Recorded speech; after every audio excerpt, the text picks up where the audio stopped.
Dante's Inferno, Canto 17. Geryon, the violent against art, usurers, and descent into the abyss of Melbolge. Behold the monster with the pointed tail who cleaves the hills and breaketh walls and weapons. Behold him who infecteth all the world. Thus unto me my God began to say, and beckoned him that he should come to shore, near to the confine of the trodden marble. And that uncleanly image of deceit came up and thrust ashore its head and bust, but on the border did not drag its tail. The face was as the face of a just man, its semblance outwardly was so benign, and of a serpent all the trunk beside. 2 paws it had, hairy unto the armpits, the back and breast, and both the sides it had depicted o'er with nooses and with shields. With colours more groundwork or broidery, never in cloth did Tartars make, nor Turks, nor were such tissues by Arachne laid.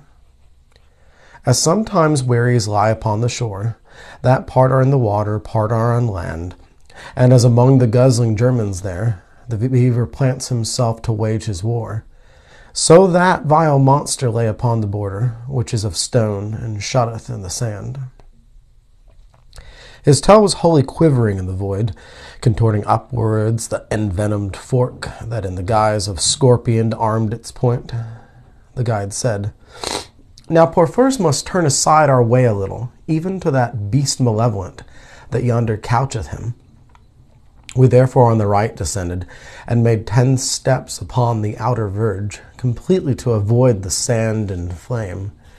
And after we are come to him, I see a little farther off upon the sand a people sitting near the hollow place. Then said to me the master, So that full experience of this round thou bear away, now go and see what their condition is. There let thy conversation be concise. Till thou returnest I will speak with him, that he concede to us his stalwart shoulders. Thus further still upon the outermost head of the 7th circle all alone I went, where sat the melancholy folk. Out of their eyes was gushing forth their woe, this way, that way. They helped them with their hands now from the flames, and now from the hot soil.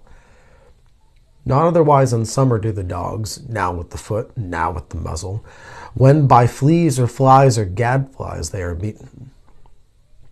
When I had turned mine eyes upon the faces of some, on whom the dolorous fire is falling, not one of them I knew, but I perceived that from the neck of each there hung a pouch, which certain colour had and certain blazon, and thereupon it seems their eyes are feeding. And as I gazing round me come among them, upon a yellow pouch I azure saw, that had the face and posture of a lion. Proceeding then the current of my sight, another of them I saw, red as blood, display a goose more white than butter is, and one, who with an azure sow and gravid and blazon had this little pouch of white, said unto me, What dost thou in this mote? Now get thee gone, and since thou art still alive, know that a neighbour of mine, Vitaliano, will have his seat here on my left-hand side.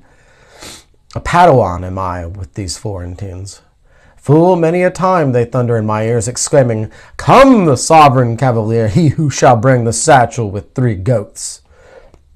Then twisted he his mouth, and forth he thrust his tongue like an ox that licks its nose.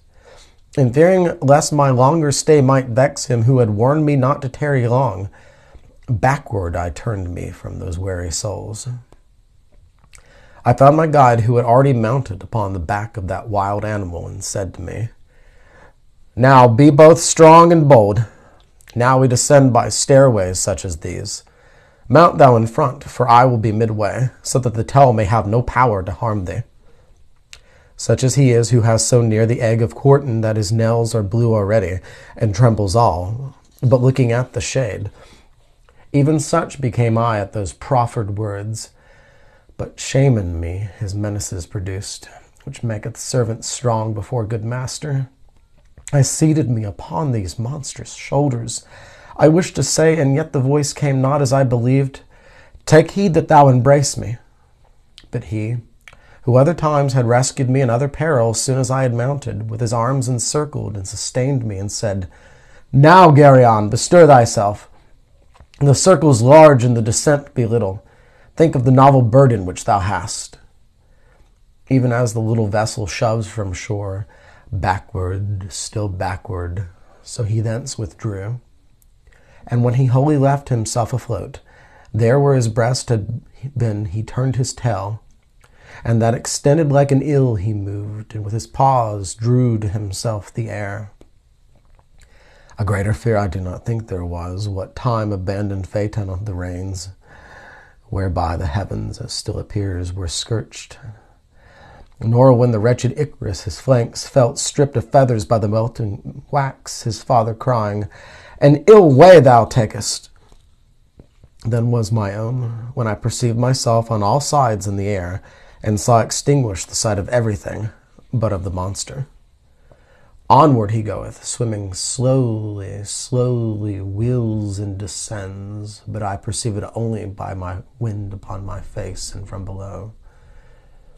I heard already on the right the whirlpool making a horrible crashing under us, whence I thrust out my head with eyes cast downward. Then was I still more fearful of the abyss, because I fires beheld and heard laments whereat trembling all the closer cling. I saw then, for before I had not seen it, the turning and descending by great horrors that were approaching upon divers sides. As falcon who has long been on the wing, who, without seeing either lure or bird, maketh the falconer say, "Ah me, thou stoopest," descendeth weary, whence he started swiftly, thorough 100 circles, and alights far from his master, sullen and disdainful. Even thus did Geryon place us on the bottom, close to the bases of the rough-hewn rock, and being disencumbered of our persons, he sped away as arrow from the string. So, several things to note about this canto, at least things I observed, is it's interesting that this canto seems to be just as much about Virgil as it is about Dante.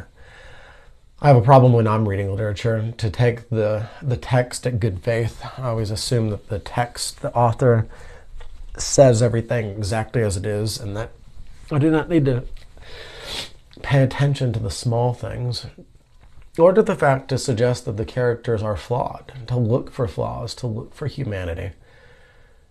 Here, Virgil seems to be scared to approach Geryon. He's just as intimidated by this beast as I am. And I have to remember then that Virgil is not God in the story. Virgil is not an omnipotent narrator or guide. He's in for this ride as much as Dante is, Virgil is. And so,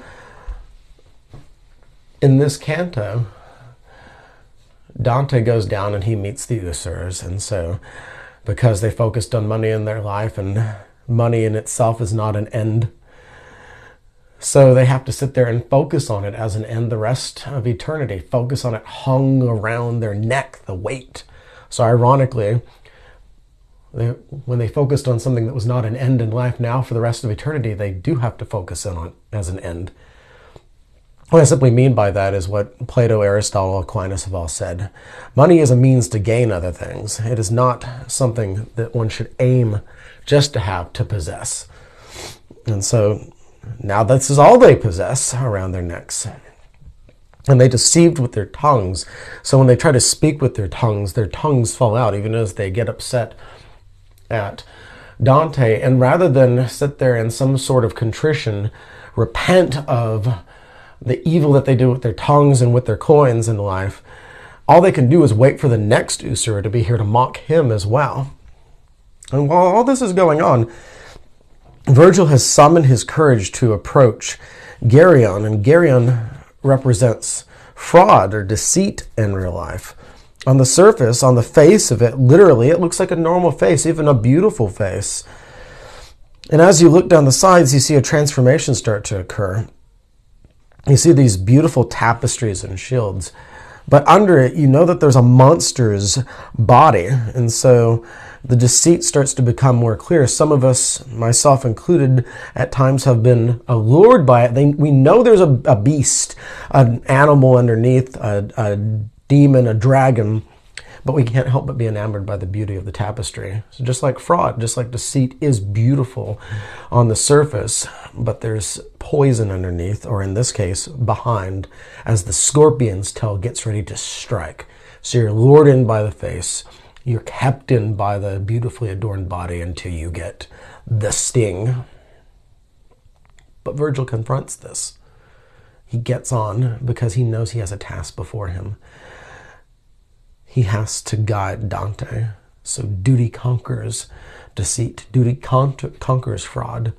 There are things greater in life than protecting one's own skin or even the afterlife. Even when Virgil already knows his eternal fate, he does this for Dante. And kind of disappointingly, Dante does not return the favor.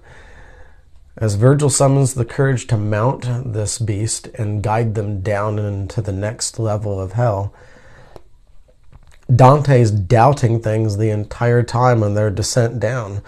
He compares Geryon to other beasts, other mythical beasts, other supernatural beasts. He is weary of flying through the air. So, not the greatest shining canto for Dante, but for Virgil.